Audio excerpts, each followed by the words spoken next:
वज़ीर-ए-आज़म नरेंद्र मोदी की कल हलफ बर्दारी तकरीब है। तैयारियों को हतमी रूप दिया जा रहा है। इस बीच वज़ीर-ए-आज़म के करीबी अरुण जेटली ने वज़ीर-ए-आज़म के नाम खत लिखकर सबको हैरान कर दिया है। अरुण जेटली ने खत में लिखा है कि वो हुकूमत का हिस्सा नहीं होंगे। खराबी सेहत की बिना पर उन्होंने ये फैसला लिया है। ख्याल रहे कि अरुण जेटली की सेहत पिछले 1 साल से ठीक नहीं है।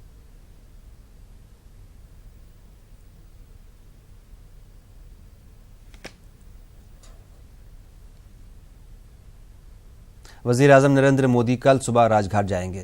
ज़राए के मुताबिक वज़ीर-ए-आज़म कल सुबह करीब 7 बजे अटल बिहारी वाजपेयी की समाधि पर जाएंगे।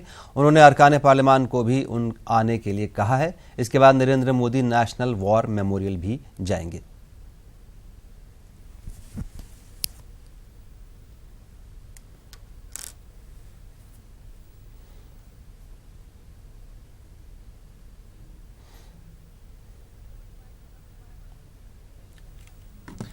आपको बता दें, वज़ीर-ए-आज़म नरेंद्र मोदी कल सुबह 7 बजे राजघाट जाएंगे। ज़राए के मुताबिक वज़ीर-ए-आज़म कल सुबह 7 बजे अटल बिहारी वाजपेयी की समाधि पर जाएंगे और वज़ीर-ए-आज़म मोदी ने अरकान पार्लियामान को भी वहां पर मौजूद रहने को कहा है। इसके बाद Narendra Modi national war memorial भी जाएंगे।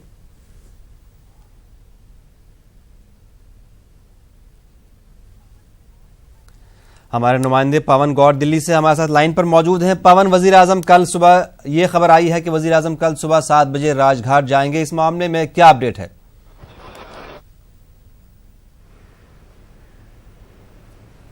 पवन, क्या आपको मेरी आवाज मिल पा रही है? 7 बजे कल प्रधानमंत्री नरेंद्र मोदी अटल जी की जो समाधि है। जी आपकी आवाज मिल रही है? जी बिल्कुल, फरमाएं। जी देखिए, आपको बताना चाहूंगा कल सुबह 7 बजे तकरीबन प्रधानमंत्री अटल बिहारी वाजपेयी जी की समाधि स्थल जो अटल स्मृति है वहां जाएंगे और सभी अपने जो मेंबर ऑफ पार्लियामेंट हैं उनको बोला है कि सभी लोग वहां उपस्थित रहें। तो सबसे पहले श्रद्धांजलि के रूप में वहां अटल बिहारी वाजपेयी जी के समाधि स्थल पर कल सुबह तकरीबन 7 बजे प्रधानमंत्री पहुंचेंगे। उनको श्रद्धांजलि अर्पित कर, क्योंकि बहुत बड़ा मौका है, पहली बार ऐसा होगा कि अटल बिहारी वाजपेयी जी के देहांत के बाद में पहली बार बीजेपी की सरकार केंद्र में फिर से बनने जा रही है। तो पहले अटल जी को श्रद्धांजलि दी जाएगी, उसके बाद में प्रधानमंत्री की ऐसी खबरें आ रही है कि नेशनल वॉर मेमोरियल जाएंगे, वहां सेना के सभी जवानों को अपनी श्रद्धांजलि अर्पित करेंगे। उसके बाद में तकरीबन 7 बजे शाम को प्रधानमंत्री के शपथ का समय रखा गया है। तमाम जो बिम्स्टेक कंट्रीज हैं उनके राष्ट्राध्यक्षों को न्योता दिया गया है। सभी लोग आज शाम को कुछ लोग आज शाम को पहुंच जाएंगे, कुछ लोग कल सुबह दिल्ली पहुंच जाएंगे। उसके बाद में प्रधानमंत्री जी के साथ में वो कल के शपथ ग्रहण समारोह में हिस्सा लेंगे। उसके साथ साथ तमाम जो देश के मुख्यमंत्री हैं उन सभी को न्योता दिया गया है। उसमें ममता बनर्जी हों, अरविंद केजरीवाल हों, ये दोनों लोग इसमें शामिल होंगे। अभी तक उन्हीं की तरफ से कंफर्मेशन आया है, ममता बनर्जी और अरविंद केजरीवाल की तरफ से। उसके साथ साथ तमाम जो पॉलिटिकल पार्टीज हैं उनके अध्यक्षों को भी न्योता दिया गया है। उसमें रजनीकांत हैं, उन्होंने आने के लिए हामी भरी है। उसके साथ साथ कमल हसन को भी न्योता दिया गया है। और उसके साथ साथ तमाम जो बड़े लोग हैं, बीजेपी शासित राज्यों के मुख्यमंत्री हों या अन्य जो बड़े वरिष्ठ नेता हों, बड़े इतिहासकार हों, बड़े फिल्म अभिनेता हों, डायरेक्टर हों, ऐसी तमाम बड़ी हस्तियों को न्योता दिया गया है। तकरीबन 6000 लोग कल के शपथ ग्रहण समारोह का हिस्सा बनने जा रहे हैं। और ये जो शपथ ग्रहण समारोह है बहुत ग्रांड तरीके से दिल्ली में आयोजित किया जाएगा। राष्ट्रपति भवन का जो पवन बिम्स्टेक जो मुल्क है जिनको बुलाया गया है इस सेरेमनी में, उनमें से किस किस मुल्क ने अपने आने की कंफर्मेशन दी है? देखिए, आपको बताना चाहूंगा कि जितने भी देश हैं, नेपाल हो, बांग्लादेश हो, भूटान हो, सभी देशों ने अपनी अपनी स्वीकृति दे दी है। हालांकि बांग्लादेश की तरफ से जो वहाँ की शेख हसीना हैं वो कहीं बिजी हैं, इसलिए वो खुद अपने शामिल नहीं हो पाएंगे। उनकी जगह उनका प्रतिनिधि शपथ ग्रहण समारोह में शामिल होगा। बाकी और सारे जो देश हैं बिम्स्टेक के, वो सब के जो राष्ट्राध्यक्ष हैं वो शामिल होंगे। जी, और आपसे पवन यहाँ पर एक सवाल और पूछना चाहेंगे। अरुण जेटली ने वज़ीर-ए-आज़म नरेंद्र मोदी को खत लिखा है और ये कहा है कि वो हुकूमत का हिस्सा नहीं है। इसके बारे में क्या अपडेट?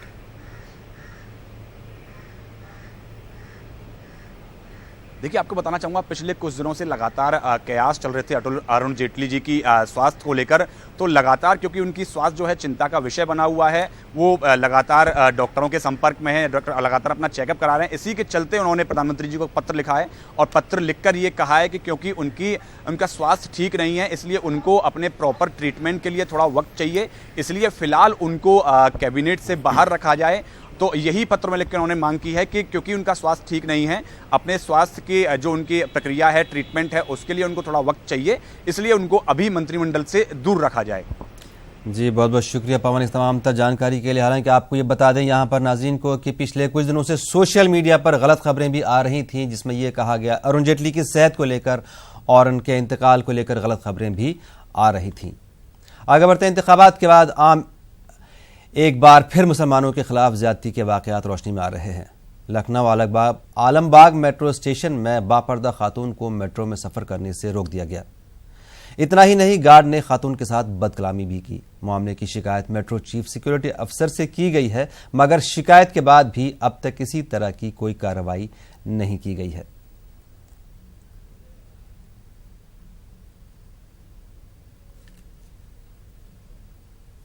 देखिए, जो वाकया सामने आया है और जिसकी शिकायत मिली है कि लखनऊ मेट्रो के अंदर चंद वो औरतें जो नकाब पहने हुई थी, उनको सिक्योरिटी की आड़ में सफ़र नहीं करने दिया गया है।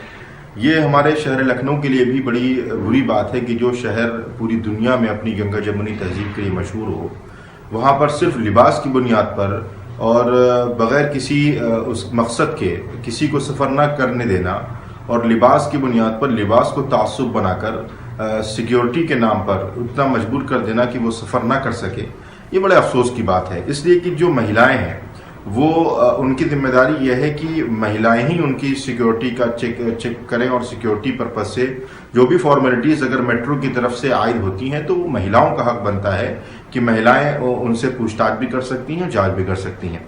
लेकिन ये जो पुरुषों की तरफ से एक ज़बरदस्ती की गई और उनसे नकाब उतारने को कहा गया, हालांकि मेट्रो के अंदर दाखिले के वक्त ही मेटल सिस्टम जो बना रहता है, सिक्योरिटी का जो सिस्टम बना रहता है, वो काफ़ी होता है कि एक इंसान मेट्रो में आसानी से सफ़र कर सके।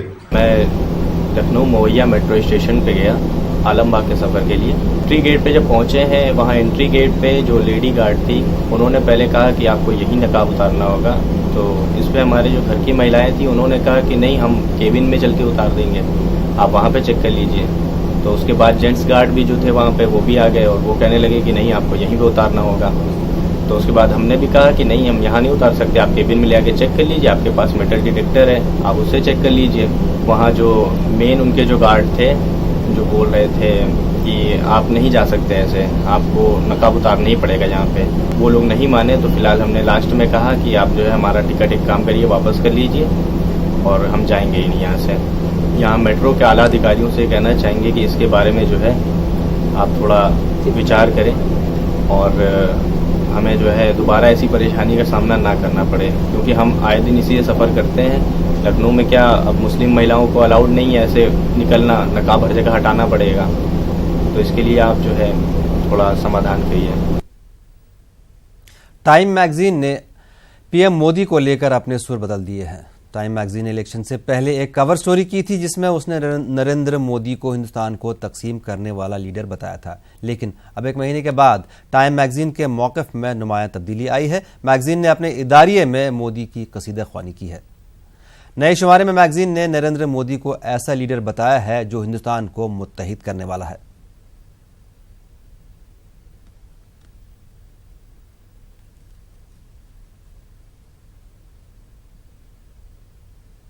राहुल गांधी को मनाने की कोशिशें सोशल मीडिया पर भी तेज होती जा रही हैं।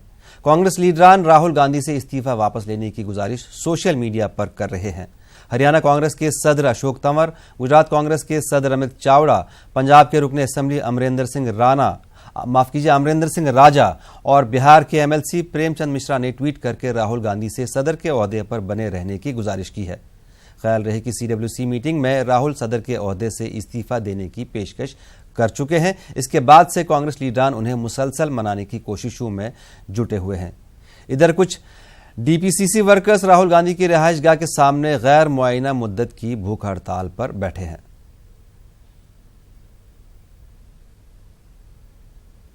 हमारे बड़े भाई राहुल गांधी जी अपना इस्तीफा वापस नहीं लेते हैं। अध्यक्ष पद के लिए उन्होंने इस्तीफा दिया है कि मैं इस्तीफा दे रहा हूँ, जब तक वो वापस नहीं, जब तक हम अनशन बैठे, आमरण अनशन पे बड़े भाई के लिए। कितना लोग हैं आप अकेला? नहीं, अभी हम सारे लोग आए अभी, और अभी हमारे सभी साथी जो है डीपीसी से अभी आ रहे हैं, अभी सभी लोग अनशन पे बैठेंगे। चारा घोटाले से जुड़े एक मामले में आज रांची कोर्ट ने अहम फैसला सुनाया। कोर्ट ने 16 मुलजिमीन को कसूरवार ठहराते हुए 3 से 4 साल तक की सजा सुनाई है। 25,000 से 7 लाख रुपए तक जुर्माना भी आयद किया गया है। आपको बता दें कि चाईबासा ट्रेजरी से पैसा निकालने के मामले में अदालत ने यह फैसला सुनाया है।